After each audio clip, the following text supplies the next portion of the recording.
أعوذ بالله من الشيطان الرجيم بسم الله الرحمن الرحيم الحمد لله الصلاة والسلام على رسول الله وعلى آله وصحبه ومن والاه ربنا زدنا علما رب اشرح لي صدري ويسر لي أمري واحلل عقدة من لساني يفقه قولي رب ارحمهما كما ربياني صغيرا اللهم لا سهل إلا ما جعلته سهلا وأنت تجعل الحزن إذا شئت سهلا اللهم علمنا ما وانفعنا بما علمتنا وزدنا علما يا رب العالمين আসসালামু আলাইকুম রহমতুল্লাহি ওয়া বারাকাতুহু। প্রিয় বোনেরা, আশা করি আল্লাহ আজ্জা ওয়া জাল আপনাদের সবাইকে অনেক অনেক ভালো রেখেছেন।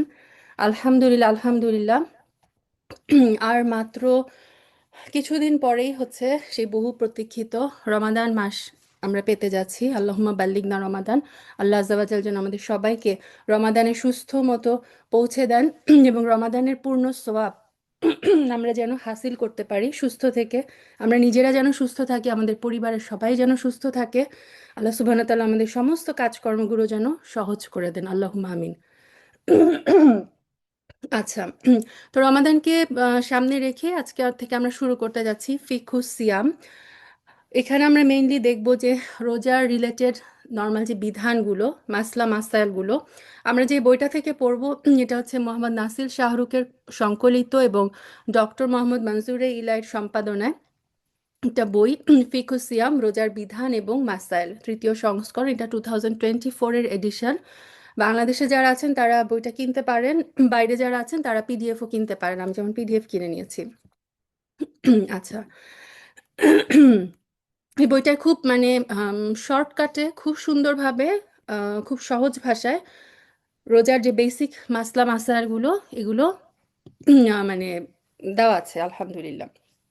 আচ্ছা, তো অনেকের মনে হতে পারে যে আমরা তো সেই ছোটবেলা থেকে রোজা রাখি, সো রোজার আবার আলাদা করে মাসলা মাসাইল আমাদেরকে কেন শিখতে হবে? এই জিনিসটা আমাদের মনে রাখতে হবে যে আমাদের ইসলামে যে বিধানগুলো ফরজ, যেমন আমরা জানি যে রোজা হচ্ছে কি, সিয়াম হচ্ছে ফরজ এবং ইসলামের 5টা স্তম্ভের একটা স্তম্ভ হচ্ছে সিয়াম। সো যে ইবাদতটা ফরজ সেই ইবাদতের ব্যাপারে জ্ঞান অর্জন করাটাও কিন্তু ফরজ।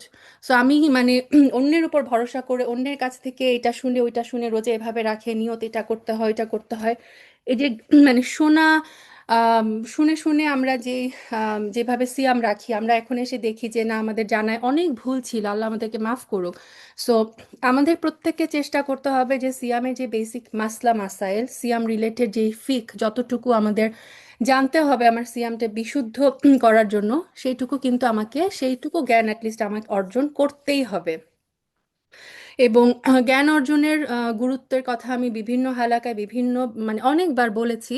তারপরে এই বইটাতে আম, যেভাবে আছে, আমি বইটা পুরা মানে ওয়ার্ড টু ওয়ার্ড পড়ে যাব না। আম, যেটুকু আমার মনে হবে যে বলাটা খুবই ইম্পর্টেন্ট সেইটুকু পার্ট ইনশাল্লাহ আমরা পড়ার চেষ্টা করব, কারণ পুরাটা আসলে পুরা মানে টাইমের জন্য কাভার করা সম্ভব হবে না। আচ্ছা, এই বইটার ভূমিকায় লেখক বলেছেন যে সহিহ বুখারী এবং মুসলিমের এই হাদিসটা যে আহ, মা ইউরিদুল্লাহু বিহি খায়রা ইউফাক্কিহু ফিদ্দিন, অর্থাৎ আল্লাহ যার কল্যাণ চান আল্লাহ তাকে দ্বীনের জ্ঞান দান করেন। এবং এই যে মানে আমরা যদি আল্লাহর পক্ষ থেকে কল্যাণকামী হতে চাই, আমরা যদি চাই আল্লাহ আমার আল্লাহ আমার কল্যাণ করুক, তাহলে আমাকে কি করতে হবে? জ্ঞান অর্জনের পথে আমাকে কিন্তু চলতে হবে, জ্ঞান অর্জনের প্রয়াস কিন্তু আমাকে করতে হবে। এবং এই দিনের জ্ঞানের উৎসটাই হবে আমার আল কুরআন এবং সুন্নাহ। যেন তেন সোর্স থেকে কিন্তু আমরা দিনের কোনো জ্ঞান কখনোই শিখতে যাব না। সবসময় আমরা কোত্থেকে জ্ঞান শিখছি, কার কাছ থেকে দিনের ব্যাপারে নিচ্ছি, এটা কিন্তু আমরা মানে শিওর হয়ে নিব। আল কোরআন এবং সুন্নাহর ভিত্তিতে হচ্ছে আমাদের এই ইলমটা অর্জন করতে হবে। এবং আল্লাহ আজ্জা ওয়া জাল বলেছেন যে বান্দাদের মধ্যে কেবল জ্ঞানীরাই আল্লাহকে ভয় করে। কেন? কারণ আমার যদি জ্ঞান না থাকে, আমি জানি না কোনটা হালাল কোনটা হারাম, আমি জানি না আল্লাহ কোনটা করতে বলেছেন কোনটা নিষেধ করেছেন, এই জ্ঞান যদি আমার না থাকে, তাহলে কিন্তু আমি আল্লাহকে যেভাবে ভয় করা উচিত, আল্লাহ সম্বন্ধে যদি আমি না জানি, আল্লাহকে কিন্তু আমি সেভাবে ভয় করতে পারবো না। সেই কারণে আল্লাহ বলেছেন যে জ্ঞানীরাই আল্লাহকে ভয় করে, এবং যারা আল্লাহকে ভয় করে চলে তাদের পক্ষে কিন্তু কি জান্নাতে যাওয়াটা হচ্ছে সহজ। এবং জ্ঞানীদেরকে আল্লাহ সুবহানাহু ওয়া তাআলা অনেক মর্যাদায় মানে মর্যাদা সম্পন্ন করেছেন। যেমন সূরা মুজাদালায় তিনি বলেছেন যে তোমাদের মধ্যে যারা ঈমান এনেছে এবং যাদেরকে জ্ঞান দান করা হয়েছে আল্লাহ তাদেরকে মর্যাদায় সমুন্নত করবেন। সুবহানাল্লাহ। সো এই যে আমরা আখিরাতের যে অনন্ত জীবন, সেই অনন্ত জীবনের সুখ স্বাচ্ছন্দ্যের জন্য যদি আমরা প্রতিযোগিতা করতে চাই তাহলে আমাদের কি করতে হবে? শরীয়তের, এই আমাদের ইসলামের জ্ঞান চর্চার এই উন্মুক্ত ময়দানে আত্মনিয়োগ করতে হবে। জ্ঞান চর্চা আমাদেরকে অবশ্যই করতে হবে। এবং তিরমিজির এই হাদিসটা অসাধারণ একটা হাদিস, যেখানে রাসূল সাল্লাল্লাহু আলাইহি সাল্লাম বলেছেন, সাধারণ ইবাদতকারীর উপর আলেমের মর্যাদা তোমাদের সবচেয়ে সাধারণ ব্যক্তির তুলনায় আমার মর্যাদার অনুরূপ। সুবহানাল্লাহ। আমরা জানি যে রাসূল সাল্লাল্লাহু আলাইহি সাল্লাম কি ছিলেন? তিনি ছিলেন সর্বশ্রেষ্ঠ মানুষ। তো তিনি তুলনা করেছেন যে তার সময়ে যার যে সমস্ত মানুষ ছিলেন সাহাবীরা, তাদের মধ্যে রাসূল সাল্লাল্লাহু আলাইহি সাল্লামের মর্যাদা যেমন ছিল সর্বশ্রেষ্ঠ, সাধারণ যে ইবাদতকারীরা যারা জাস্ট ইবাদত করে যায়, কোনো জ্ঞান অর্জনের চেষ্টাও করে না, তাদের তুলনায় একজন আলেম যিনি জ্ঞানী তার মর্যাদাটা হচ্ছে সেরকম। তার মানে আলেম হচ্ছে ইবাদতকারীর মধ্যে সর্বশ্রেষ্ঠ। আচ্ছা, এখানে আরো মানে জ্ঞান অর্জনের অনেকগুলো উপকারিতার কথা বলা হয়েছে, আমি আর ওই ডিটেলসে যাচ্ছি না, আমরা আমাদের মেইন আলোচনা সিয়ামে চলে আসি। সিয়াম, সিয়াম সংক্রান্ত প্রারম্ভিক মাসাইল। সিয়ামের সংজ্ঞা কি? আমরা বাংলার রোজা বলে পরিচিত, রোজা আরবি শব্দ না, আরবি শব্দ হচ্ছে সিয়াম। তো সিয়ামের শাব্দিক অর্থ কি? সিয়ামের শাব্দিক অর্থ হচ্ছে বিরত থাকা। কারণ দেখবেন যে কোরআনে আল্লাহ আজ্জা ওয়া জাল মারিয়াম আলাইহিস সালামকে যখন তিনি যখন মানে ঈসা আলাইহিস সালাম যখন হন, তখন আল্লাহ সুবহানাহু ওয়া তাআলা তাকে নির্দেশ দিয়েছেন যে তোমার সাথে যদি কেউ কথা বলতে চায় তুমি বলবে যে আমি সিয়াম রাখছি, মানে কি আমি কথা বলা থেকে আমি বিরত থাকছি। তো সিয়াম শব্দটার শাব্দিক অর্থ হচ্ছে বিরত থাকা। আর ইসলামিক পরিভাষায় যদি বলি, সিয়ামের অর্থ হচ্ছে আল্লাহ সুবহানাহু ওয়া তাআলার ইবাদতের উদ্দেশ্যে ফজরের শুরু থেকে সূর্যাস্ত পর্যন্ত সিয়াম ভঙ্গকারী যাবতীয় বিষয়। আমরা দেখব যে সিয়াম কি কি মানে কি কি কারণে সিয়াম ভেঙে যায়। তো সিয়াম ভঙ্গকারী যাবতীয় বিষয় যেমন পানাহার, হাজব্যান্ড ওয়াইফ রিলেশন থেকে বিরত থাকা, এইটার নাম হচ্ছে সিয়াম। তার মানে দেখেন এখানে কয়েকটা ব্যাপার আছে। টাইমিংটা একটা ব্যাপার, ফজরের শুরু থেকে সূর্যাস্ত পর্যন্ত, এটা হচ্ছে টাইমিং। উদ্দেশ্যটা হচ্ছে ইবাদত। এখন ধরেন এখন ইন্টারমিটেন্ট ফাস্টিং এর যুগ, কেউ মনে করেন যে ডায়েটের উদ্দেশ্যে সে ওই টাইমিংই ফলো করলো, বাট তার উদ্দেশ্য ছিল না আল্লাহর ইবাদত। সেই আল্লাহর ইবাদতের উদ্দেশ্যে এই এই যে পানাহার থেকে বিরত থাকলো, এটা যদি আল্লাহর উদ্দেশ্যে না হয় তাহলে কিন্তু সে সিয়ামের যে রিওয়ার্ড, যে সোয়াব, সেটা কিন্তু সে পাবে না। এবং সিয়াম অবস্থায় যে যে বিষয়গুলো থেকে বিরত থাকতে হয় সেগুলোকে বলা হয় মুফসিদাত বা মুফাত্তিরাত, যেমন পানাহার। আচ্ছা, ইসলামের সিয়ামের মর্যাদা কি? রমাদানে সিয়াম পালন করা হচ্ছে ইসলামের 5টি স্তম্ভের একটি। সো কেউ যদি এটা অস্বীকার করে, কেউ যদি এরকম মনে করে যে না, সিয়াম রাখলে রাখলাম, না রাখলে নেই, এটা আল্লাহ বাধ্যতামূলক করেন নাই। তো এই যে ইসলামে যে সিয়াম পালন করাটা, রমাদানের সিয়াম পালন করাটা হচ্ছে বাধ্যতামূলক, এটা হচ্ছে ফরজ। এই বিষয়টাকে কেউ যদি অস্বীকার করে সে কিন্তু আর মুসলিম থাকে না। একজন ব্যক্তি তখনই মুসলিম হবে যখন সে ইসলামের এই 5টা স্তম্ভ, এগুলোকে সে দৃঢ়ভাবে বিশ্বাস করবে, এগুলো নিয়ে তার মধ্যে কোনো সন্দেহ থাকবে না। সো কেউ যদি এটাকে অস্বীকার করে তাহলে সে মুসলিম থাকবে না। আর যে ব্যক্তি এর বাধ্যতামূলক হওয়াটাকে স্বীকার করে কিন্তু পালন করে না, এখন ধরেন কেউ এমন আছে যে সে জানে রমাদানে সিয়াম রাখতে হয়, আল্লাহ সুবহানাহু ওয়া তাআলা এটাকে ফরজ করেছেন, কিন্তু সে কোনো কারণে পালন করে না, তাহলে সে হচ্ছে ফাসিক, সে হচ্ছে পাপাচারী। সে মুসলিম থাকবে কিন্তু সে হচ্ছে কি? পাপী মুসলিম, ফাসিক। সিয়ামের ফজিলত যদি আমরা একটু দেখি, রাসূল সাল্লাল্লাহু আলাইহি সাল্লাম বলেছেন, সাহিহাইনের হাদিস, সাহিহ বুখারী সাহিহ মুসলিমে, যে মান সামা রমাদানা ঈমানা ওয়া ইহতিসাবান গুফিরা লাহু মা তাকাদ্দামা মিন যামবি। যে ব্যক্তি ঈমান সহকারে সওয়াবের আশায় রমাদানের সিয়াম পালন করবে, তার অতীতের সমস্ত গুনাহ ক্ষমা করে দেওয়া হবে। সুবহানাল্লাহ, সুবহানাল্লাহ। সো বোনেরা, আমরা যদি জীবনে একটা সিয়াম, একটা রমাদান যদি আমরা এইভাবে কাটাতে পারি যে ইমানের সাথে, পরিপূর্ণ ইমানের সাথে, এবং আল্লাহর কাছ থেকে আমরা এটার সওয়াব পাবো, এই মানে দৃঢ় আশায়, আল্লাহ সুবহানাহু ওয়া তাআলা রাসূল সাল্লাল্লাহু আলাইহি সাল্লামের মাধ্যমে আমাদেরকে যেই সমস্ত বিষয় থেকে বিরত থাকতে বলেছেন সিয়ামের মধ্যে, সেগুলো সব মেনে আমরা যদি সত্যি সত্যি মানে সিয়াম পালন করতে পারি, তাহলে দেখেন রাসূল সাল্লাল্লাহু আলাইহি সাল্লাম বলেছেন সেই ব্যক্তির অতীতের সমস্ত গুনাহ ক্ষমা করে দেওয়া হবে। তার মানে এই রমাদান মাস কিন্তু অতীতের গুনাহ ক্ষমা করানোর জন্য একটা সুবর্ণ সুযোগ। এই কারণেই কিন্তু সালফে সালেহিনরা, সাহাবীরা মানে রমাদানের 6 মাস আগে থেকে তারা অপেক্ষা করতেন কবে রমাদান আসবে। তারা দিন গুনতেন, আল্লাহুম্মা বাল্লিগনা রমাদান, আল্লাহ তুমি আমাদেরকে রমাদান পর্যন্ত পৌঁছে দাও। এই দোয়াটা তারা করতেন, কারণ রমাদান মাসের যে গুরুত্ব এটা কিন্তু তারা বুঝতেন, তারা কিন্তু যথার্থভাবে এটা পালন করতেন। আবু হুরায়রা রাদিয়াল্লাহু আনহু বর্ণনা করেন, রাসূল সাল্লাল্লাহু আলাইহি সাল্লাম বলেছেন, আদম সন্তানের প্রতিটি আমলের সওয়াব 10 গুণ থেকে 700 গুণ পর্যন্ত বৃদ্ধি হয়। সো আপনি যেই ভালো কাজটাই করেন না কেন, যে কোনো আমলে সলে আল্লাহ আজ্জা ওয়াজাল কি করেন, সেটার সওয়াব 10 গুণ হচ্ছে মিনিমাম, এবং আপনার ইন্টেনশন অনুযায়ী, আপনার নিয়ত অনুযায়ী, আপনার ইখলাস অনুযায়ী সেই আমলটার সওয়াব কিন্তু 700 টাইমস পর্যন্ত আল্লাহ সুবহানাহু ওয়া তাআলা চাইলেই বাড়িয়ে দিতে পারেন। সুবহান আল্লাহ। কিন্তু আল্লাহ বলেন সাওম ছাড়া, এই যে সিয়াম, এই যে রমাদানের যে রোজাটা, এই সিয়ামের আম, সিয়ামের রিওয়ার্ডটা কিন্তু আল্লাহ আজ্জা ওয়াজাল বললেন কি, সিয়াম ছাড়া, কেননা নিশ্চয়ই তা আমারই জন্য, আমি এর প্রতিদান দিব। বান্দা আমার জন্য তার কামনা এবং খাদ্য ত্যাগ করে। সুবহান আল্লাহ। তাহলে দেখেন, মানে এটা আল্লাহ আজ্জা ওয়াজাল, যিনি গনি, যিনি আল মুগনি, যিনি হচ্ছেন যুল জালালি ওয়াল ইকরাম, মালিকুল মুলক, তিনি বলছেন যে সিয়ামের যে রিওয়ার্ড সেটা আমি দিব। তো আমার আল্লাহ আজ্জা ওয়াজাল, যিনি হচ্ছেন সব কিছুর মালিক, তিনি যখন একটা প্রমিস করেন, তিনি যখন ওয়াদা করেন যে বান্দা তুমি আমার জন্য রোজা রাখো, পুরস্কার আমি দিব, কতই না মহৎ হবে, কিরকম হবে সেই পুরস্কারটা আমরা কিন্তু কল্পনাও করতে পারি না। সুবহান আল্লাহ। সেই কারণে কিন্তু সিয়াম হচ্ছে একটা স্পেশাল ইবাদত, যে এমন এক ইবাদত যেটার রিওয়ার্ড আল্লাহ সুবহানাহু ওয়া তাআলা মানে আমরা কল্পনাও করতে পারি না, এই পরিমাণ রিওয়ার্ড তিনি দিবেন। তিনি এটাকে মানে শব্দের মধ্যে বেঁধে দেন নাই, তিনি বলেছেন যে আমি এর প্রতিদান দিব, সো জাস্ট ওয়েট, কিয়ামতের দিন আল্লাহ সুবহানাহু ওয়া তাআলা নিজে সিয়ামের কারণে প্রতিদান দিবেন। এবং এই হাদিসটাতে আরো আছে যে রোজাদারের জন্য রয়েছে দুইটা আনন্দ। একটা আনন্দ ইফতারের মুহূর্তে, সুবহানাল্লাহ। আমরা যখন সারাদিন সিয়াম পালনের পরে প্রথমে যে ইফতারের সময় যে খেজুরটা মুখে দেই, যে এক ফোঁটা মানে পানিটা যখন পান করি, তখন মনে হয় না যে এর চেয়ে সুস্বাদু আর কিছু নাই। ওই যে ফার্স্ট সিপ অফ ওয়াটার, ওইটার মতো শান্তি আর কিছুতে নাই।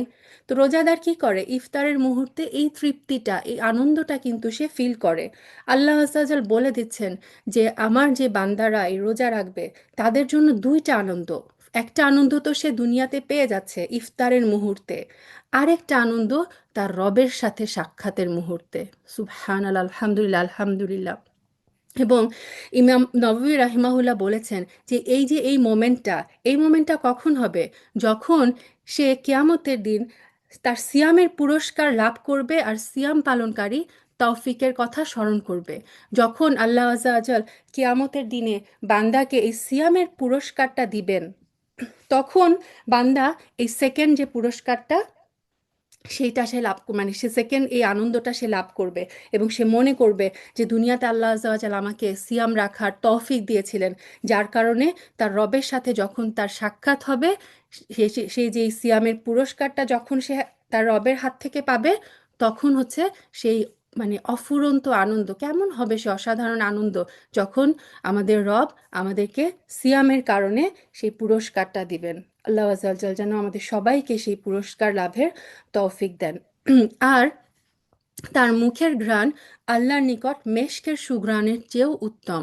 মেশক হচ্ছে মানে সবচেয়ে দামি পারফিউম। আল্লাহ আজ্জাওয়াজেলের কাছে একজন সিয়ামকারীর ওই যে সারাদিন যে তার মানে পাকস্থলীটা কোনো খাদ্য নাই, গ্যাস বের হচ্ছে পাকস্থলী থেকে একটা, এবং ওই কারণে তার মুখের মধ্যে যে ঘ্রাণটা বের হয়, সেই ঘ্রাণটা আমাদের মানুষদের কাছে সেটা মানে অপছন্দনীয় হলেও আল্লাহ আজ্জাওয়াজালের কাছে সেই গন্ধটা হচ্ছে সবচেয়ে দামি পারফিউমের চেয়েও প্রিয়। সুবহান আল্লাহ, আলহামদুলিল্লাহ। এখানে স্কলার একটা কথা বলেন যে এই যে আল্লাহ আজ্জা ওয়াজাল বললেন যে আমি নিজে এর প্রতিদান দিব এবং সিয়াম বান্দা পালন করে আমার জন্য, এটার মানে কি? এটার ব্যাখ্যায় ফাথুল বারী গ্রন্থে এসেছে যে সিয়াম ব্যতীত অন্যান্য আমলে কিন্তু লোক দেখানো বা অপর কোনো উদ্দেশ্য মিশ্রিত থাকতে পারে।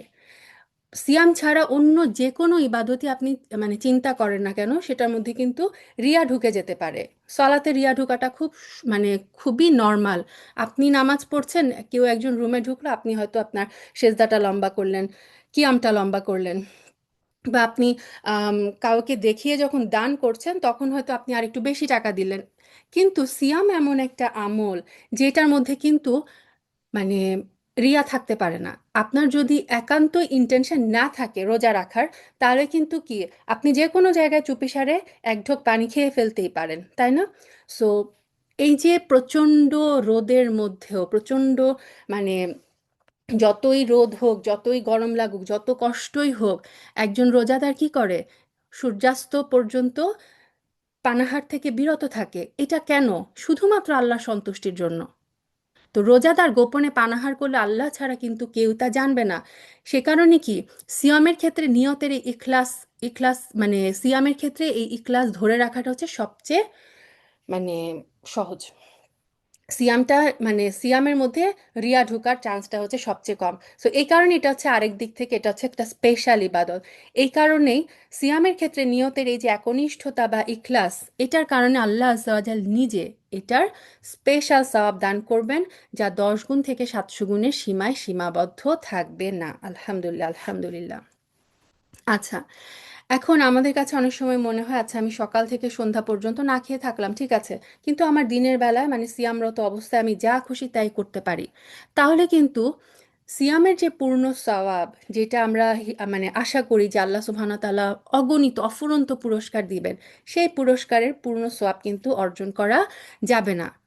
তো আমাদেরকে জানতে হবে যে আমি যদি সিয়ামের পূর্ণ সোয়াব হাসিল করতে চাই, সঠিকভাবে সুন্নাহ মোতাবেক আমাকে কিন্তু সিয়াম পালন করতে হবে। তো সিয়াম ভঙ্গকারী যে বিষয়গুলো, সেগুলো থেকে বেঁচে থাকার পাশাপাশি আরও কিছু বিষয় থেকে বেঁচে থাকাও কিন্তু জরুরি। কিছু বিষয় আমরা জানি, যেমন পানাহার করলে, হাজব্যান্ড ওয়াইফ রিলেশন হলে হচ্ছে সিয়াম ভেঙে যায়, কিন্তু ব্যাপারটা কিন্তু শুধুমাত্র এইগুলোর মধ্যেই সীমাবদ্ধ না। আমরা যদি ফুল রিওয়ার্ডটা পেতে চাই, ওই অফুরন্ত পুরস্কার, তাহলে কিন্তু রাসূল সাল্লাল্লাহু আলাইহি সাল্লাম আমাদেরকে আরও কিছু গাইডলাইন দিয়ে গেছেন যে আমার মানে দৃষ্টিকে হেফাজত করতে হবে, আমার জবানকে হেফাজত করতে হবে, আমার যে পঞ্চ ইন্দ্রিয় সেগুলোরও সিয়াম পালন করতে হবে। সিয়াম মানে এটা না যে আমি শুধুমাত্র আমার মুখ দিয়ে মানে কোনো কিছু ঢুকাবো না, ঠিক আছে? সিয়াম মানে এটাও যে আমি আমার মুখ দিয়ে খারাপ কিছু বের করব না। সো আমার জবানেরও কিন্তু সিয়াম পালন করতে হবে। সিয়াম মানে এটা যে আমি কান দিয়ে আমি সারাক্ষণ মানে ওই দিক দিয়ে আমি আম, না খেয়ে আছি, আমি পানি কোনো কিছু পান করছি না, কিন্তু এদিক দিয়ে আমি গান শুনে যাচ্ছি, এদিক দিয়ে আমি অশ্লীল কিছু শুনে যাচ্ছি, তাহলে কিন্তু আমি সিয়ামের রিওয়ার্ড পাবো না। হ্যাঁ, আমাকে কি করতে হবে? আমার কানেরও সিয়াম পালন করতে হবে। আমি সিয়াম রাখছি অথচ মানে এটা অনেকের মধ্যে দেখা যায় যে আচ্ছা আমি কি করব রোজা রেখে, আম, বাংলাদেশে দেখা যায় যে স্কুল কলেজ বন্ধ হয়ে যায়, সো আমার টাইম কাটে না, আমি কি করব? আমি নাটক দেখি, সিনেমা দেখি, নাউজুবিল্লাহ। সিয়াম, তাহলে কিন্তু আমি সিয়ামের যে রিওয়ার্ড সওয়াব সেটা কিন্তু আমি মিস করে ফেলবো। আল্লাহ সুবহানাহু ওয়া তাআলার ওই মানে আমল নামায় হয়তো ওই ঠিক হয়ে যাবে যে হ্যাঁ সে সিয়াম রেখেছে, কিন্তু ওইটার যে সওয়াব, সওয়াব আমি কতটুকু পাবো এটা কিন্তু আমি নিজেকে কতটুকু কন্ট্রোল করতে পারলাম, শুধুমাত্র খাওয়া আর পানাহার থেকে না, বরং আমার দৃষ্টিকে, আমার জবানকে, আমার হাতকে, আমার পাকে, সেগুলোর উপরে কিন্তু আমাদের রিওয়ার্ড, আমাদের পুরস্কারের হিসাবটা ডিপেন্ড করে। রাসূল সাল্লাল্লাহু আলাইহি সাল্লাম বলেছেন যে সিয়াম হচ্ছে ঢাল। সো যুদ্ধের সময় কি এক মানুষ কেন ঢাল ইউজ করে? তার জীবন বাঁচানোর জন্য। তো সিয়ামটা হচ্ছে সেরকমই একটা ঢাল। আর সিয়ামু জুন্নাহ। কাজেই রোজাদার যেন রোজাদার যেন অশালীন কথা না বলে এবং মূর্খতাপূর্ণ আচরণ না করে।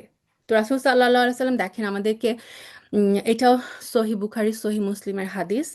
আচ্ছা, এখান থেকে আমরা যেই হাদিসগুলোই পড়বো সবগুলোই সহি হাদিস, তো সবসময় হয়তো আমি রেফারেন্স উল্লেখ করবো না, এই বই খুব সুন্দরভাবে রেফারেন্সগুলো কিন্তু উল্লেখ করা আছে। তো রাসূল সাল্লাল্লাহু আলাইহি সাল্লাম এখানে বলছেন যে রোজাদার যেন কোনো অশালীন কথা না বলে। সো কেউ সিয়ামরত অবস্থায় গালিগালাজ করলো, ঝগড়া করলো, অশালীন কথাবার্তা বলল, তাহলে কিন্তু সে সিয়ামের পূর্ণ সওয়াব অর্জন করতে পারবে না। এবং রাসূল সাল্লাল্লাহু আলাইহি সাল্লাম আমাদেরকে আরো বললেন, রোজা অবস্থায় মূর্খতাপূর্ণ আচরণও যেন সে না করে, অর্থাৎ সে যেন ঝগড়া না করে। ইভেন কেউ যদি তার সাথে ঝগড়া করতে আসে, কেউ যদি তার সাথে লড়াই করতে আসে, অথবা কেউ যদি তাকে গালি দেয়, সে যেন দুইবার বলে আনা সোয়াইম আনা সোয়াইম, আমি রোজাদার আমি রোজাদার। অর্থ কি? অর্থ হচ্ছে আমি রোজাদার, আমি এখন আল্লাহ সুবহানাহু ওয়া তাআলার সন্তুষ্টির জন্য তার নির্দেশে সিয়াম পালন করছি। সো আমি তোমার সাথে লড়াই করব না, আমি এখন তোমার সাথে ঝগড়া করব না। তুমি আমাকে গালি দিলেও এখন আমি তোমাকে গালি দিব না। কারণ কি? আমি আমার রোজার পূর্ণ সওয়াব চাই। সো মানে আরেকটা হাদিস যদি আমরা দেখি, রাসূল সাল্লাল্লাহু আলাইহি সাল্লাম বলেছেন, যে ব্যক্তি বাতিল কথা এবং কাজ এবং মূর্খতাপূর্ণ আচরণ পরিত্যাগ করলো না, তার পানাহার ত্যাগে আল্লাহর কোনো প্রয়োজন নাই। এখানে রাসূল সাল্লাল্লাহু আলাইহি সাল্লাম শব্দটা ইউজ করেছেন, এই যে কওলুযুর। কওলুযুর মানে হচ্ছে নিষিদ্ধ কথা, মানে যে ধরনের কথাবার্তা আল্লাহ সুবহানাহু ওয়া তাআলা পছন্দ করেন না। এটার মধ্যে ইনক্লুডেড হচ্ছে মিথ্যা। কেউ মিথ্যা কথা বলল রোজা রাখলে, অথচ সে মিথ্যা কথা বলে যাচ্ছে, সে মিথ্যা সাক্ষী দিল, গালিগালাজ করলো, অশালীন কথা, গীবত, পরনিন্দা, নামিমা, কারো বিরুদ্ধে মিথ্যা অপবাদ দেওয়া, অন্যকে নিয়ে কাউকে নিয়ে ইভেন ঠাট্টা উপহাস করা, এই সব কিছুই কিন্তু এই কাউলুজ দূরের মধ্যে ইনক্লুডেড। সো বোনেরা, সাবধান সাবধান। রমাদানে আমরা যেন সিয়াম, সারাদিন আমরা কষ্ট করে সিয়াম রাখছি, আমরা যেন এই মিথ্যা কোনো কিছুর মধ্যে না জড়াই। গালিগালাজ করা, অশালীন কথাবার্তা, গীবত থেকে যেন আমরা মানে স্পেশালি গীবত থেকে, আনফর্চুনেটলি এটা হচ্ছে আমাদের মেয়েদের খুব কমন একটা, মানে এটার মধ্যে আমরা খুব সহজে পড়ে যাই গীবতের মধ্যে। সো এটা অ্যাভয়েড করার খুব ভালো একটা উপায় হচ্ছে রমাদানে কথা বলা কমিয়ে দিন, সোশ্যাল নেটওয়ার্কিং করা কমিয়ে দিন। সারা বছর কথা বলেন, রমাদান হচ্ছে এই মানে সোশ্যাল নেটওয়ার্কিং এর মাসের, সোশ্যাল নেটওয়ার্কিং এর জন্য না। রমাদান সোশ্যাল নেটওয়ার্কিং এর জন্য না। আজকে সকালে আমার ওস্তাদের কাছে খুব সুন্দর একটা কথা শুনেছি। তিনি বলেছেন যে দেখেন, আমরা যখন দুনিয়াতে আমাদের কিছু হারিয়ে যায়, আমরা কি বলি? ইন্না লিল্লাহ ইন্না লিল্লাহ, মানে পড়তে পড়তে মুখে ফেনা তুলে ফেলি, তাই না? কিছু একটা হারানো গেলে আমরা ইন্না লিল্লাহি ওয়া ইন্না ইলাইহি রাজিউন পড়তে থাকি। অথচ আমার আপনার জীবন থেকে সময় যে চলে যাচ্ছে, সবচেয়ে মূল্যবান সম্পদ, সময় আমাদের হাত থেকে চলে যাচ্ছে, আমরা কি কখনো সময় হারানোর জন্য ইন্না লিল্লাহ বলি? যদি বলতাম, প্রতিনিয়তই আমাদের বলতো তো ইন্না লিল্লাহ ইন্না লিল্লাহ, আমার জীবন থেকে 10টা মিনিট চলে গেল, 1 ঘন্টা চলে গেল, অথচ আমি ইসলামের দিনের কোনো কিছুর কোনো ভালো কাজ, যেটা আমলে সোয়ালেহ, যেটা আমার আমল নামায় ডান দিকের পাল্লায় জমা হবে, এমন কিছু তো আমি 1 ঘন্টায় করলাম না। এই জিনিসটা, এই ফিলিংসটা কিন্তু আমাদের মধ্যে নাই। অথচ দুনিয়াবি পার্থিব জিনিস হারিয়ে গেলে আমরা ইন্নালিল্লাহ পড়তে পড়তে একেবারে শেষ হয়ে যাই। সবচেয়ে মূল্যবান সম্পদ সময় যে হারিয়ে যাচ্ছে, এটার জন্য যে আমাদের কি পরিমাণ কেয়ারফুল হওয়া উচিত, এই ফিলিংসটা আমাদের মধ্যে নাই। সো অন্যান্য সময় তো বটেই, রমাদানে স্পেশালি আমাদের খেয়াল রাখতে হবে সময় যেন আমরা নষ্ট না করি। একটা মিনিটের ইবাদত আমাদের নাজাতের উসিলা হতে পারে।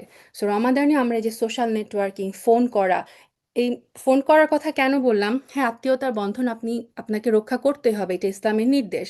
আপনি মেসেজ দিয়ে করেন, মেসেজ দিলে কিন্তু মেসেজে যখন কথাবার্তা হয়, তখন কিন্তু এই গীবতের ব্যাপারটা চলে আসে না।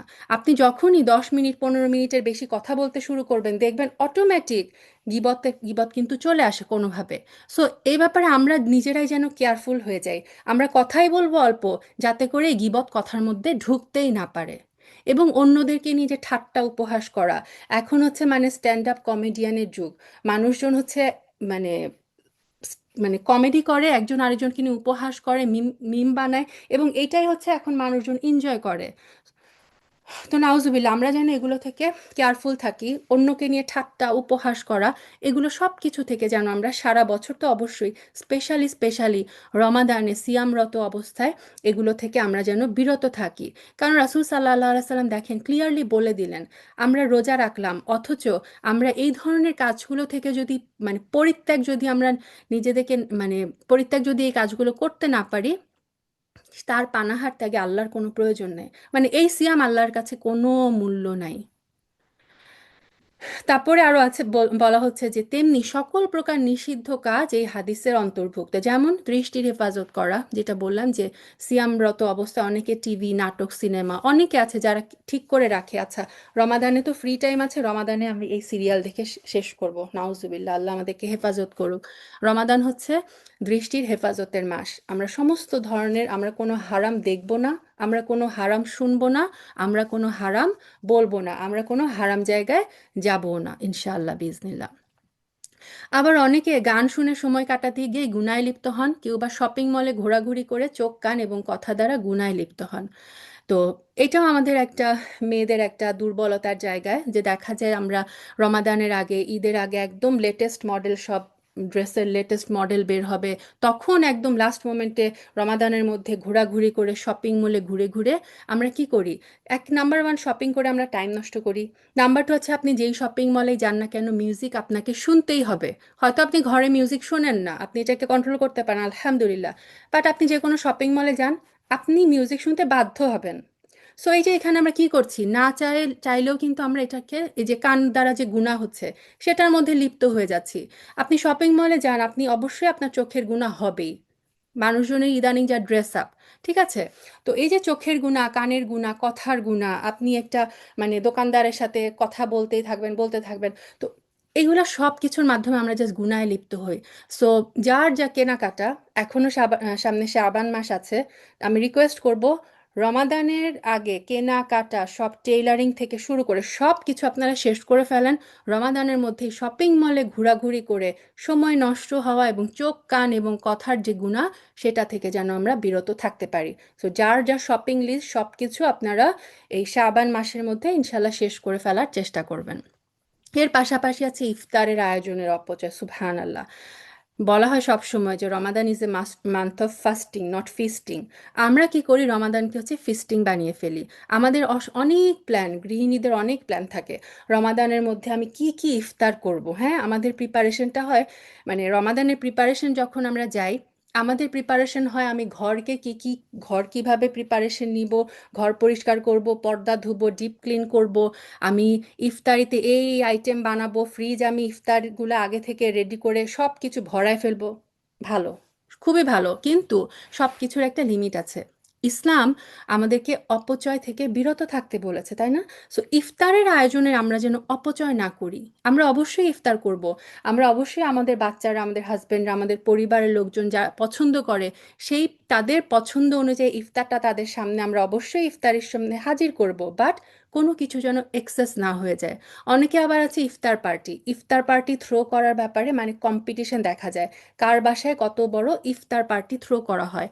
তো রমাদান পার্টি আয়োজনের জন্য না। আপনি পার্টি করতে চান, আপনি ঈদের পরে করেন, আপনি রোজার আগে করেন।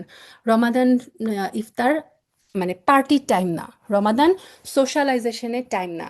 আপনি মানে ইফতার খাওয়ানো হচ্ছে বিশাল সোয়াব, আপনি যাকে ইফতার খাওয়াবেন তার সিয়ামের সোয়াবও কিন্তু আপনি পাবেন। সো আপনি কাউকে ইফতার খাওয়াতে চান, আপনি তাদের বাসায় মানে ইফতার প্রিপেয়ার করে তাদের বাসায় পাঠায় দেন। এতে কি হবে, সময়ের অপচয় কিন্তু হবে না। আচ্ছা, অনেকে আলস্যের কারণে সিয়াম অবস্থায় মসজিদে জামাতের সাথে সালাত আদায় না করে বাসায় একাকিতা আদায় করে না, এটা হচ্ছে ছেলেদের ক্ষেত্রে। তো উপরোক্ত যে কাজগুলো সর্বাবস্থায় নিষিদ্ধ, বিশেষভাবে সিয়াম পালনকালে এই সমস্ত পাপ আরো গুরুতর, যার কারণে সিয়ামের সওয়াব নষ্ট হয়। তাছাড়া এই ধরনের কাজে লিপ্ত হওয়ার ফলে সিয়ামের যে আসল উদ্দেশ্য, সিয়ামের আসল উদ্দেশ্য কি? রমাদানের আপনারা যদি আয়াতটা পড়েন সূরা বাকারায়, আল্লাহ আযজা ওয়া জাল বলেছেন যে রমাদানের উদ্দেশ্য কি, লাআল্লাকুম তাত্তাকুন, যাতে তোমরা তাকওয়াদার হতে পারো, যাতে তোমরা মুত্তাকি হতে পারো, যাতে তোমরা তাকওয়া অর্জন করতে পারো। সো আমরা যদি এই সমস্ত কাজ কারবারে লিপ্ত হয়ে যাই, এই সমস্ত নিষিদ্ধ কাজে, তাহলে কি আমরা কিন্তু কখনোই তাকওয়া অর্জন করতে পারবো না। সো রাসূল সাল্লাল্লাহু আলাইহি সাল্লাম বলেছেন, অনেক রোজাদারেরই সাওমের দ্বারা অর্জন কেবল ক্ষুধা তৃষ্ণা। তার মানে সে শুধু সিয়াম রাখে, সে সিয়াম থেকে কি করে, তার জাস্ট সে ক্ষুধাই পায় আর তৃষ্ণাই পায়। সিয়ামের যে আসল রিওয়ার্ড, পুরস্কার, এটা আর সে পায় না। কেন? কারণ ওই যে সে বিভিন্ন কিছু মাধ্যমে তার সিয়ামের সওয়াব কিন্তু নষ্ট করে ফেলে। আর বহু নামাজির এই কিয়ামের দ্বারা অর্জন কেবল রাত্রি জাগরণ। অনেক মানুষ আছে যারা হচ্ছে সারা রাত জেগে নামাজ পড়ছে, কিন্তু ওই শুধুমাত্র সে রাত জেগেই আছে, ওই কষ্টটাই তার হচ্ছে, ওইটা থেকে সে কিন্তু কোনো সওয়াব আর নিতে পারে না। কেন? ইন্টেনশনের কারণে অনেক কিছু আমরা নিজের হাতে নিজের আমল কিন্তু নষ্ট করে দিই। এই ব্যাপারে আমাদের সাবধান হতে হবে। আমল করার চেয়ে আমার মনে হয় যে আমল যতটুকু করলাম সেই আমলটুকু ধরে রাখা, এটা অনেক কষ্টের, এটা অনেক কঠিন। আচ্ছা, নিয়ত, সিয়ামের নিয়ত। প্রত্যেকটা ইবাদতের জন্য নিয়ত হচ্ছে শর্ত। ইন্নামাল আমালু বিন নিয়াত। আর ইবাদতের সওয়াবও নিয়তের উপরে নির্ভরশীল, তাই না? এটাও মানে আমরা অনেকবার আলোচনা করেছি যে আপনি লাস্ট টু হালাকা যেমন আমরা বললাম যে আপনি এক কোরআন তেলাওয়াত করবেন, কোরআন তেলাওয়াতের মধ্যে আপনি অসংখ্য নিয়ত যদি ঢুকিয়ে দিতে পারেন, সেম পরিমাণ মানে তেলাওয়াত করে আপনি কিন্তু অনেক অনেক গুণ সওয়াব কিন্তু হাসিল করতে পারেন। সে কারণে ইবাদতের সওয়াব কিন্তু নিয়তের উপরে ডিপেন্ডেন্ট। তবে নিয়ত অর্থ হচ্ছে অন্তরের সংকল্প। নিয়ত মানেই হচ্ছে ইরাদাতুন কলব। আপনার কলব, আপনি অন্তরের মধ্যে আপনি জানেন যে আপনি রমাদানের সিয়াম রাখবেন, আপনি অন্তরের মধ্যে জানেন যে আপনি সোমবার বৃহস্পতিবারের সুন্নাহ সিয়াম রাখবেন। এটা অন্তরে জানাটাই কিন্তু নিয়ত। নিয়ত মুখে উচ্চারণ করার জিনিস না। মুখে কোন নিয়ত উচ্চারণ করতে হয় বোনেরা? শুধুমাত্র হজ এবং ওমরায়, তাই না? ওই নিয়তটা হচ্ছে মুখে উচ্চারণ করা হয়। কিন্তু এই যে আমরা যে নোয়াইতন আসাম্মু গদান কত দোয়া ছোটবেলায় মুখস্থ করে এসেছি, সুবহান আল্লাহ, এগুলা কিন্তু হাদিসের মানে দোয়া না। এই দোয়াগুলা কিন্তু আমরা নিয়ত হিসেবে কিন্তু এগুলো পড়বো না। এবং ওই দোয়াটা যদি পড়েন, দোয়াটার অর্থটাই ভুল। দোয়া হচ্ছে গদান, গদান মানে হচ্ছে আগামীকাল, হ্যাঁ? তো একদিন নিয়ত করছে যে আগামীকাল আমি রোজা রাখবো, অথচ নিয়ত করতে হবে কি আমি সেই দিন রোজা রাখবো, সুবহান আল্লাহ। তো এত কষ্ট করে যারা দোয়াটা বানিয়েছে, দোয়াটা বানানোর মধ্যেও কিন্তু ভুল, অর্থ কিন্তু ভুল। তো এনিওয়েজ, আমরা ওই দোয়া পড়বো না। আমরা যে মানে আম, জানি মনে এতটুকু যে আমি আগামীকালকে রমাদানের সিয়াম রাখবো, এই জানাটা, অন্তরে জানাটা, এটাই হচ্ছে নিয়ত। আচ্ছা, এখানে বলা হয়েছে এই যে ভিন্ন ভিন্ন সালাতে সিয়ামে যে বিভিন্ন ধরনের নিয়ত আরবি এবং বাংলা ভাষায় পাওয়া যায়, এগুলো সব কিছু অপ্রয়োজনীয় এবং আহ, এগুলো আমরা করব না, এগুলো হচ্ছে শরীয়ত বহির্ভূত। ঠিক আছে। আচ্ছা, ওয়াজিব সিয়ামের নিয়ত। যেই সিয়ামটা ওয়াজিব বা বাধ্যতামূলক, যেমন রমাদানের সিয়াম, এটার নিয়তটা ফজরের ওয়াক্ত শুরু হওয়ার পূর্বেই থাকতে হবে। হ্যাঁ। ধরেন কেউ সকালবেলা ঘুমের থেকে উঠলো, ঘুম থেকে উঠে তার মনে হলো ও আচ্ছা আজকে রমাদান, আমি আজকে রোজা রাখলাম, তাহলে কিন্তু তার সিয়াম হবেই না, কেননা সে ফজরের আগে নিয়ত করেনি। তো এই বিধান রমাদানের সিয়াম এবং অন্যান্য বাধ্যতামূলক সিয়াম, অর্থাৎ যেমন রমাদানের কাজা সিয়াম বা কোনো কাফফারার সিয়াম যদি হয়, তাহলে অবশ্যই এই সিয়ামের নিয়ত তাকে ফজরের আগেই থাকতে হবে। ফজরের পূর্বে, এর দলিল কি? ফজরের পূর্বে নিয়ত না করলে দিনের একটা অংশ নিয়তবিহীন অবস্থায় অতিবাহিত হলো, ফলে পূর্ণ একদিনের সিয়াম আদায় হবে না। রাসূল সাল্লাল্লাহু আলাইহি সাল্লাম বলেছেন যে ফজরের পূর্বে রাত্রিতে সিয়ামের সংকল্প করেনি, তার সিয়াম নেই। ঠিক আছে। তার মানে এই রমাদানের আহ, রোজার মানে আমি যে কালকে রমাদানের রোজা রাখবো, এই নিয়তটা, এই জ্ঞানটা আমার কি করতে হবে? ফজরের আগে কিন্তু থাকতে হবে। অপরদিকে যদি নফল সিয়াম হয়, হ্যাঁ, নফল সিয়াম যেমন যে কোনো সুন্নাহ সিয়াম, আমি ধরেন সোমবার, সোমবার দিন আমি সকালবেলা উঠলাম, আমি গত দিন রাতেও আমি ঠিক করি নাই যে আমি আজকে রোজা রাখবো, বা আমি সেহেরিতেও উঠি নাই, হঠাৎ করে আমার সোমবার দিন সকালে উঠে মনে হলো আচ্ছা ঠিক আছে, আমি আজকে তো সোমবার, আম, আমি রোজা রেখে ফেলি। এই ক্ষেত্রে কিন্তু আপনি, আপনার রোজা হয়ে যাবে। কারণ এটা নফল সিয়াম। নফল সিয়াম উপরে বর্ণিত বিধানের ব্যতিক্রম।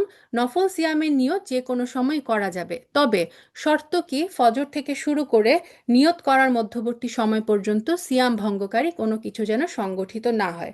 মানে এরকম যেন না হয় যে আমি পানি টানি খেলাম, তারপরে আমার মনে হলো আচ্ছা আমি সিয়াম রাখি, না, ফজর থেকে শুরু করে এই টাইম পর্যন্ত সিয়াম ভঙ্গকারী কোনো কিছু আমি করিনি, এই ক্ষেত্রে আমরা সিয়াম রাখতে পারি। এটাও বিধানটা কোত্থেকে এসেছে? একটা হাদিস থেকে।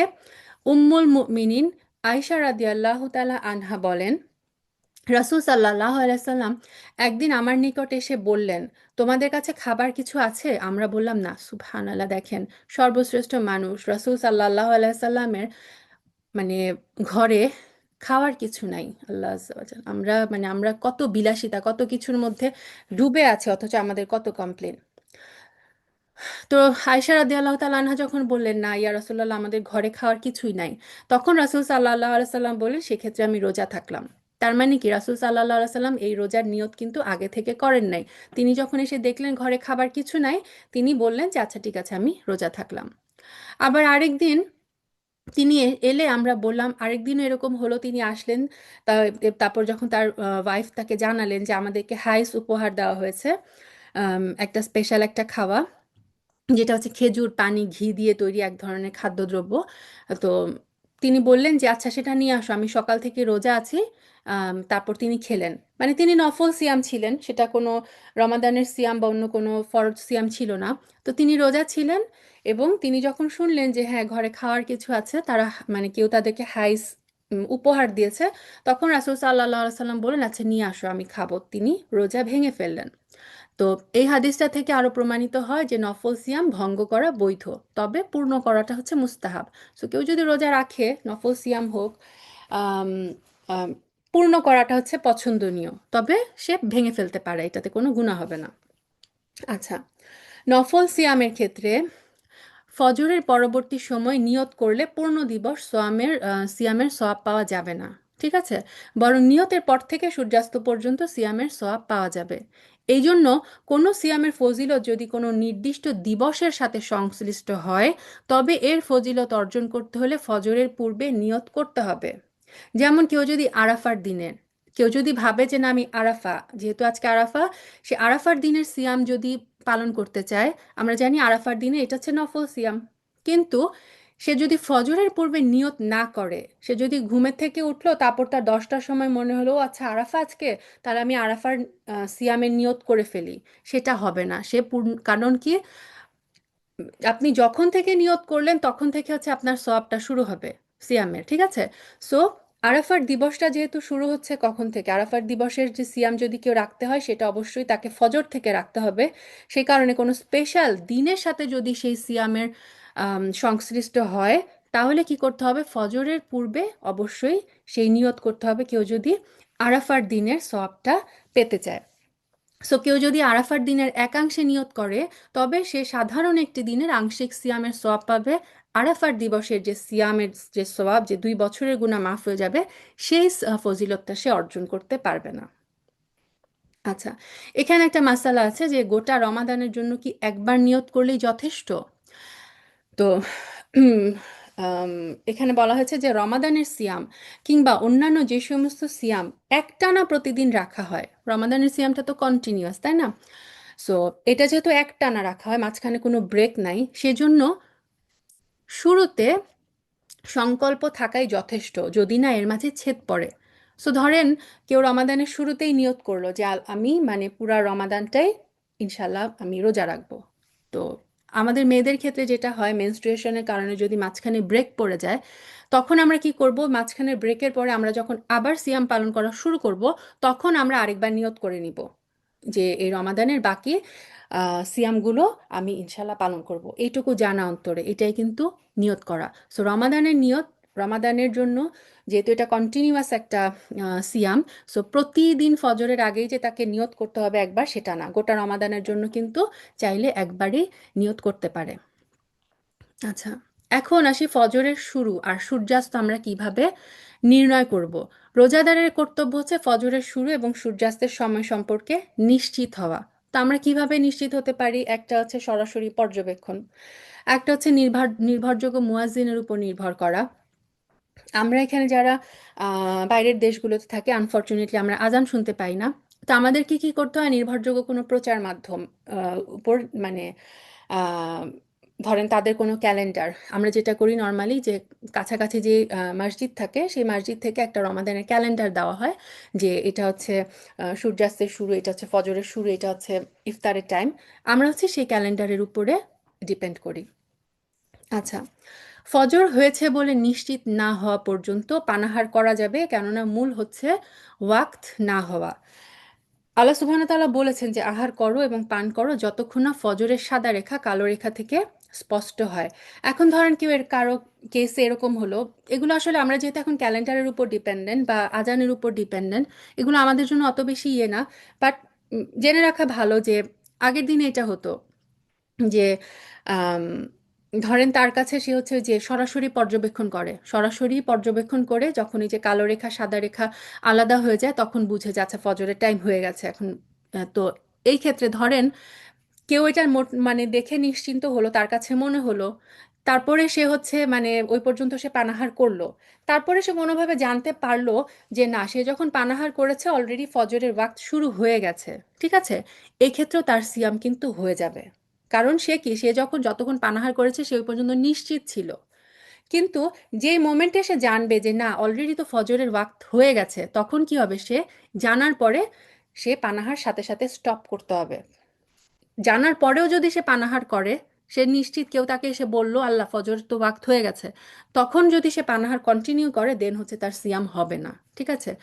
সো সূর্যাস্তের ক্ষেত্রে এরকম, যে সূর্যাস্তের ক্ষেত্রে খুব সম্ভবত সূর্যাস্ত হয়েছে, কেউ যদি ডিরেক্ট পর্যবেক্ষণ করে তার কাছে মনে হলো যে সূর্যাস্ত হয়ে গেছে, তাহলে সে ইফতার করে নিবে, বৈধ। এরকম একটা ঘটনা হয়েছিল। আহ আসমা বিনতে আবু বকর রাদিয়াল্লাহু তাআলা আনহুমা বর্ণনা করেন যে রাসূল সাল্লাল্লাহু আলাইহি সাল্লামের যুগে এক মেঘলা দিনে আমরা ইফতার করলাম। আকাশ মেঘলা ছিল। সো তারা ধারণা করেছে যে সূর্য ডুবে গেছে। হ্যাঁ, তারা ইফতার করে ফেলেছেন। তারপরে সূর্য উঠলো। এরপরে মেঘ কেটে গেলে দেখা গেল কি সূর্য উঠেছে। তো এই ক্ষেত্রে পরবর্তীতে পুনরায় সূর্য দেখা দিলে তৎক্ষণাৎ পানাহার বন্ধ করতে হবে। যেই মোমেন্টে দেখলো যে না, আম, আবার তো সূর্য উঠে গেছে মানে সূর্যাস্ত এখনো হয় নাই, তখন কি করবে, সেই মোমেন্টেই পানাহার বন্ধ করে দিতে হবে। তবে এই যে এর পূর্বে তারা যে পানাহারের কারণে পানাহার করে ফেলেছিল, সিয়ামের কিন্তু ক্ষতি হবে না, কেননা সেটা অজ্ঞতাবশত ছিল, ঠিক আছে। সো এই যে আসমা রাদিয়াল্লাহু তাআলা আনহার এই হাদিসটা থেকে এটা খুব ক্লিয়ার যে তারা যেই মোমেন্টে দেখলো যে না সূর্য উঠে গেছে, তারা মানে সূর্যাস্ত এখনো হয় নাই, মেঘ সরে যাওয়ার পর সূর্য আবার দেখা গেল, তারা কি করলেন, পানাহার বন্ধ করে দিলেন। কিন্তু ওই রোজাটা কিন্তু তার আর সেকেন্ড টাইম তাকে আবার রিপিট করতে হয় নাই, যেহেতু এটা অজ্ঞতাবশত ছিল। আচ্ছা, একটা মাসালা আসে এমন দেশগুলোর জন্য যেখানে হচ্ছে দিন কিংবা রাত খুব দীর্ঘ। হ্যাঁ, সো স্কলাররা বলেছেন যদি সেই দেশগুলোতে দিন কিংবা রাত্রির অস্তিত্ব থাকে, মানে কখনো কখনো দেখা যায় যে পুরাটাই দিন রাত নাই, সেই ক্ষেত্রে মাসালাটা ডিফারেন্ট। কিন্তু ধরেন দিন অনেক লম্বা কিন্তু রাত 1 ঘন্টা হলেও রাত আছে, মানে দিন আর রাতকে যদি আলাদা করা যায়, তাহলে সূর্যাস্ত পর্যন্তই তাকে সিয়াম পালন করতে হবে, যদিও বা দিন অনেক লম্বা। কেননা দিন আর রাত্রির যদি অস্তিত্ব থাকে, তাহলে কি এই আয়াত, নিচের যে আয়াত অনুযায়ী আমল করাটা বাধ্যতামূলক, যেখানে আল্লাহ সুবহানাহু ওয়া তাআলা সূরা বাকারার 187 নম্বর আয়াত বলেছেন যে আর আহার করো পান করো যতক্ষণ না ফজরের সাদা রেখা কালো রেখা থেকে স্পষ্ট হয়, অতঃপর রাত পর্যন্ত সিয়াম পূর্ণ করো। সো যেখানে এই সাদা রেখা কালো রেখার ব্যাপার আছে, যেখানে রাত এবং দিন আলাদা করা যায়, দিন যতই লম্বা হোক না কেন, তাকে কি করতে হবে, সেই সূর্যাস্ত পর্যন্তই কিন্তু সিয়াম পালন করতে হবে। তবে এখানে ব্যাপার আছে, যদি দিবসের দৈর্ঘ্য মানে দিন অতিরিক্ত লম্বা হওয়ার কারণে মৃত্যু হতে পারে অথবা অসুস্থতার আশঙ্কা থাকতে পারে, তাহলে অভিজ্ঞ কোনো ডাক্তার, কোনো মুসলিম ডাক্তার যদি বলেন যে না, এক্ষেত্রে সে যদি এভাবে মানে এত লম্বা টাইম রোজা রাখে তার অসুস্থতা বেড়ে যাবে, তার মৃত্যুরও কারণ হতে পারে, তাহলে সে সিয়াম ভাঙতে পারবে। এবং পরবর্তীতে যখন সে সক্ষম হবে, দিন একটু ছোট হয়ে আসবে, তখন সে ওই দিনের কাজা করে নিবে। আর এমন অঞ্চল যেটা বললাম যে রাত দিনের কোনো একটির অস্তিত্ব যদি না থাকে, অনেক সময় হয় না যে কোনো কোনো দেশে আছে যে পুরা দিন দিন দিন রাত নাই, সেক্ষেত্রে তাদের জন্য সিয়ামের বিধান কি, তাদের যেহেতু রাতই নাই, সূর্যাস্তের ব্যাপার নাই, তাহলে তারা কিভাবে আইডেন্টিফাই করবে, তারা তাদের কাছাকাছি তাদের যে নিকটতম যেই দেশে দিন রাত হয়, তারা খুঁজবে যে তাদের আশেপাশে কোন কান্ট্রিতে আছে যে দিন এবং রাতের মানে অস্তিত্ব আছে, তারা সেই দেশের সময়সূচি অনুসরণ করে হচ্ছে সিয়াম পালন করবে। আচ্ছা, প্লেনে ভ্রমণকারীর করণীয়, এটা আমরা অনেক সময় রমাদানে ফ্লাই করি, তখন তাদের জন্য মানে এই মাসালাটা জানা জরুরি। প্লেনে ভ্রমণরত অবস্থায় সূর্যাস্ত এবং ফজরের সূচনা প্লেন থেকে দেখে নির্ণয় করতে হবে। প্লেন থেকে দেখে আপনাকে বুঝতে হবে যে সূর্য মানে এই যে সাদা রেখা কালো রেখা, এটা প্লেনে খুব সুন্দর বোঝা যায়, খুব মানে কাছ থেকে মানে জিনিসটা অবজার্ভ করা যায় এবং প্লেনে বোঝা যায় যে সূর্যাস্ত হচ্ছে। সো প্লেনে ওইটা দেখে আপনাকে, প্লেন থেকে দেখে এই সূর্যাস্ত এবং ফজরের সূচনা আপনাকে নির্ণয় করতে হবে। ঠিক আছে? আর কোনো কারণে ধরেন তা সম্ভব হলো না, তখন কি করব আমরা? সাধ্যমতো আমরা আন্দাজ করে সিয়ামের শুরু এবং শেষ করব, কারণ কেননা এক্ষেত্রে এছাড়া আর কোনো উপায় নেই। তো আমরা যারা ইউরোপ থেকে ফ্লাই করি, নর্মালি আমরা কিন্তু বাংলাদেশে যাই, যেখানেই যাই, আমরা কিন্তু এই যে অ্যারাবিক এয়ারলাইন্সগুলো, তাই না, মধ্যপ্রাচ্যের এয়ারওয়েজগুলো দিয়েই কিন্তু আমরা নর্মালি ট্রাভেল করি। তো আলহামদুলিল্লাহ আলহামদুলিল্লাহ, এখানে কিন্তু এয়ার হোস্টেসদেরকে বলে, তারা বলে দেয় যে এখন ইফতারের টাইম, ওগুলো কিন্তু বলা থাকে আলহামদুলিল্লাহ। আচ্ছা, এখানে এখন দেখেন কিছু মাসালা। ধরেন কেউ ট্রাভেল করবে এবং ধরেন বাংলাদেশ থেকে কেউ ইউরোপের দিকে আসবে। তো বাংলাদেশে ঢাকায় থাকাকালীন সে হচ্ছে সূর্যাস্ত হলো এবং ঢাকায় থাকতে এয়ারপোর্টে সে ইফতারি করে নিল, তারপর সে ফ্লাই করলো। ফ্লাই করে সে যদি উল্টা দিকে আসে, সে কি করছে? বিপরীত দিকে যাচ্ছে, তাই না? সে কিন্তু দেখবে যে কিছুক্ষণ আকাশে ওড়ার পরে সূর্য দেখা যাচ্ছে। সে কিন্তু বাংলাদেশে সূর্যাস্ত হয়েছে, সে ইফতার করেছে। এখন সে প্লেনে উড়ার পরে কিছুক্ষণ পর দেখা গেল সূর্য দেখা গেল। এক্ষেত্রে কিন্তু তাকে আর পানাহার থেকে বিরত থাকতে হবে না। শরীয়ত সম্মতভাবে তার কিন্তু সিয়াম পূর্ণ হয়ে গেছে। আবার ধরেন এরকম সেম, যে নিজ দেশে ইফতার করার পরে ওই দিন থাকতে কেউ যদি অন্য দেশে পৌঁছে যায়, সেই দেশে যদি দিবাভাগ বিরাজ করে, তবেও তাকে পানাহার থেকে বিরত থাকার প্রয়োজন নাই। কারণ সে নিজ দেশে, সে যেখানে ছিল সেখানে সে সূর্যাস্ত দেখে ইফতার করেছে। সো এরপরে সে যেখানেই যাক না কেন, তার আবার যদি এমন কোনো দেশে গেল যে সে ওই দেশে গেল এবং দেখলো যে না, ওই দেশে এখনো সূর্যাস্ত মানে হয় নাই, তাকে কিন্তু পানাহার থেকে বিরত থাকতে হবে না, তার সিয়াম পূর্ণ হয়ে গেছে।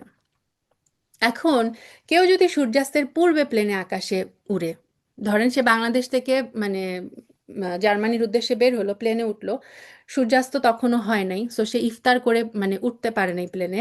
এখন কি, তার কিন্তু টাইম বেড়ে যাবে, সূর্যাস্ত কিন্তু পরে হবে, তাই না? সো এই যে এর ফলে দিবসের দৈর্ঘ্য যদি বেড়ে যায়, সূর্যাস্ত না হওয়া পর্যন্ত তাকে কিন্তু সিয়াম পালন করে যেতে হবে। সে এটা ভাবতে পারবে না যে আমি যখন ফ্লাইটে উঠলাম, বাংলাদেশে তো আর 1 ঘন্টা পরে ইফতার হতো, সো প্লেনে উঠে আমি 1 ঘন্টা পরে ইফতার করে ফেলি না। সে যখন প্লেনে উঠলো, তখন প্লেন থেকে তাকে দেখতে হবে যে মানে সূর্যাস্ত কোথায় হচ্ছে। দিবসের দৈর্ঘ্য যদি বেড়েও যায়, সূর্যাস্ত না হওয়া পর্যন্ত তাকে কিন্তু সিয়াম পালন করতে হবে। ঠিক তেমনি আবার যদি এই দিক থেকে কেউ বাংলাদেশে যায়, দেখা যাবে যে মানে যেহেতু 4 ঘন্টা বা 5 ঘন্টা এগিয়ে যায়, তখন কিন্তু সিয়ামের মানে দৈর্ঘ্য খুব কমে আসে। 4 ঘন্টা 5 ঘন্টা কিন্তু শর্ট হয়ে যায়। সো সে প্লেন থেকে যখন দেখবে যে সূর্যাস্ত হয়ে গেছে, সে ইফতার করে নিবে। ইফতারের কিছু সুন্নাহ আছে। ইফতার মানে দ্রুত করাটা হচ্ছে মুস্তাহাব। রাসূল সাল্লাল্লাহু আলাইহি সাল্লাম বলেছেন, মানুষ ততদিন কল্যাণের মধ্যে থাকবে যতদিন তারা শীঘ্র ইফতার করবে।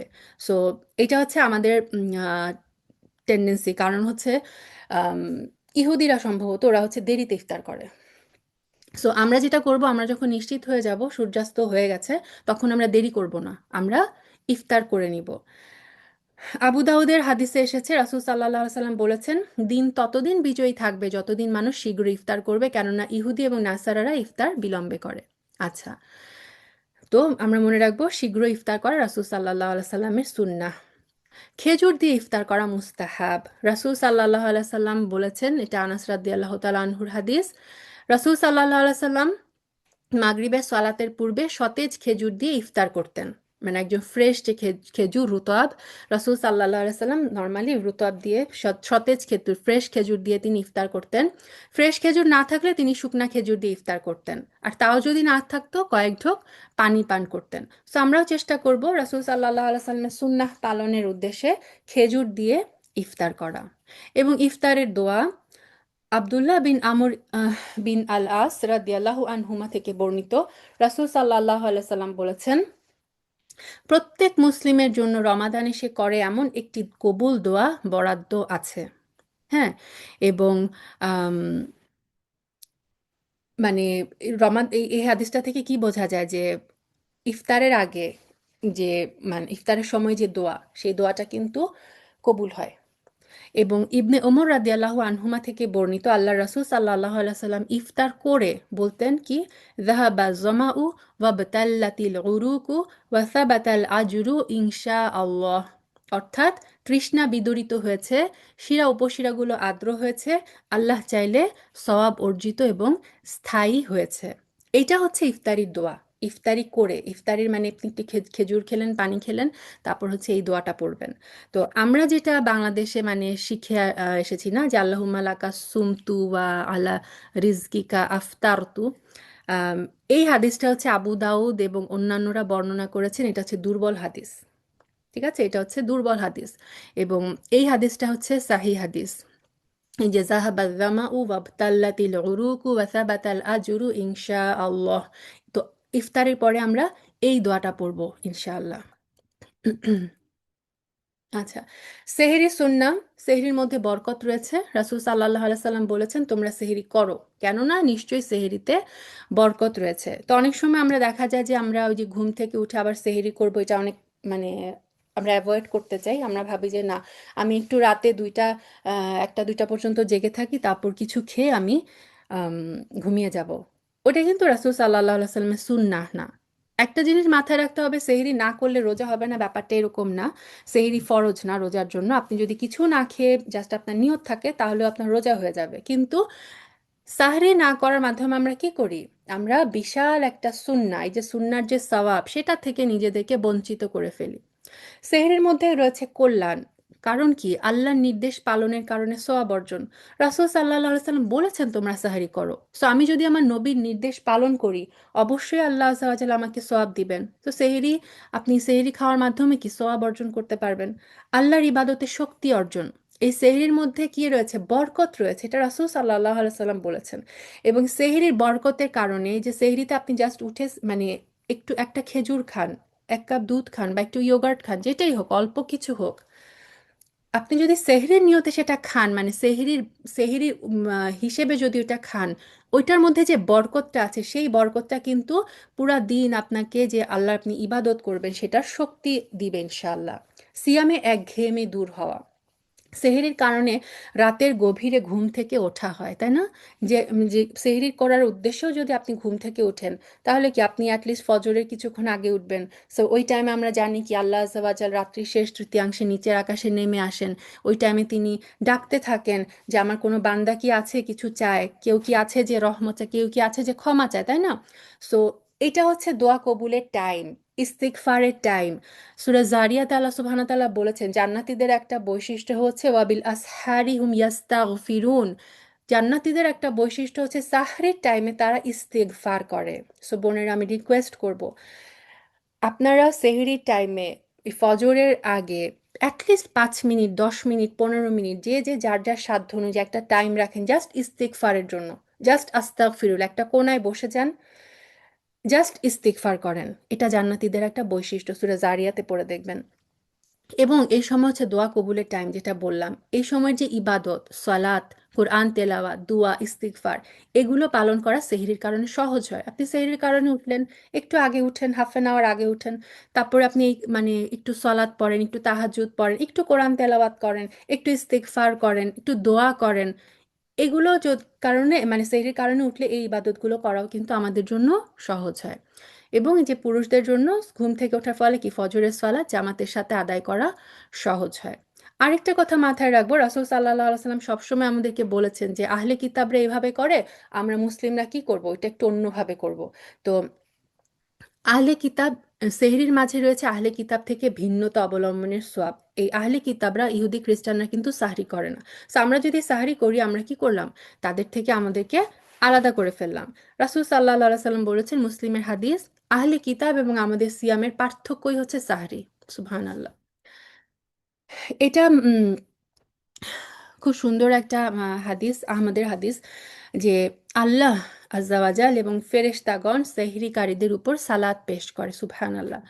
আবু সাঈদ আল খুদরি রাদিয়াল্লাহু আনহু থেকে বর্ণিত, রাসূল সাল্লাল্লাহু আলাইহি সাল্লাম বলেছেন, সেহরি খাওয়া বরকত, অতএব একে তোমরা ত্যাগ করো না। তোমাদের কেউ যেন অন্তত এক ঢোক পানি করে হলেও সাহরি করে। মানে আপনি সাহরি করছেন এটা ভেবে আপনি এক ঢোক পানিও যদি খান, ঠিক আছে, তাহলে কি হবে? আল্লাহ এবং তার ফেরেশতাগণ সাহরিকারীর উপরে সালাত পেশ করে। সুবহানাল্লাহ। তা আমরা কেন এই সোয়াবটা থেকে বঞ্চিত হব? আমরা এক ঢোক পানিও যদি হয়, সেটা হলেও আমরা ফজরের আগে উঠে ইনশাআল্লাহ ইনশাআল্লাহ আমরা সাহরি মানে খাওয়ার এই সুন্নাতটা যেন পালন করি। আরেকটা হচ্ছে দেখেন সাহরিকে বিলম্বিত করাটা মুস্তাহাব। ওই যে বললাম কেউ ভাবলো যে আমি 2টার সময় খেয়ে একবারে ঘুমিয়ে পড়ি, ওটা সুন্নাহ না। মুস্তাহাব পছন্দনীয় হচ্ছে কি, রাসূল সাল্লাল্লাহু আলাইহি সাল্লামের প্র্যাকটিস ছিল কি, রাসূল সাল্লাল্লাহু আলাইহি সাল্লামের সাহরি এবং ফজরের সালাতের মাঝে 50 থেকে 60 আয়াত পাঠ করার জন্য প্রয়োজনীয় যে সময়, সেই সময়ের ব্যবধান ছিল। তো সহি বুখারী এবং সহি মুসলিমের হাদিস এটা। তো আলেমগণ বলেছেন ফাথুল বাড়িতে যে আম, এই যে 50 থেকে 60 আয়াত পাঠ পাঠ করতে কি পরিমাণ সময় লাগে, অ্যারাউন্ড 5 মিনিটস। তার মানে রাসূল সাল্লাল্লাহু আলাইহি সাল্লাম কিন্তু দেখেন সাহরি বিলম্বিত করতেন, মানে তিনি লেটে খেতেন। একদম ফজরের মানে ওয়াক্তের ধরেন 5 মিনিট আগে সাহরি শেষ করতেন। ঠিক আছে। সো এটা আমরাও করার চেষ্টা করব যে সেহরিকে আমরা বিলম্বিত, ওই 1টা 2টার সময় খেয়ে এটা উম, মানে রাসূলের সুন্নাহ না। আচ্ছা, আজকে 11টা বেজে গেছে, তাহলে আজকে আমরা এখানে স্টপ করি। ইনশাল্লাহ বিজনিল্লাহ নেক্সট উইক আমরা সিয়াম ওয়াজিব হওয়ার যে শর্ত আহ, এবং পরবর্তী টুকু ইনশাল্লাহ আমরা নেক্সট উইকে পড়বো। সুবহানাকা আল্লাহুম্মা বিহামদিক নাশহাদু আল্লা ইলাহা ইল্লা আনতা নাস্তাগফিরুকা ওয়া নাতুবু ইলাইক। সুবহানাকা আল্লাহুম্মা আল্লাহুম্মা সুবহানা রাব্বিকা রাব্বিল ইজ্জাতি আম্মা ইয়াসিফুন ওয়া সালামুন আলাল মুরসালিন আলহামদুলিল্লাহি রাব্বিল আলামিন। আসসালামু আলাইকুম ওয়া রাহমাতুল্লাহি ওয়া বারাকাতুহু।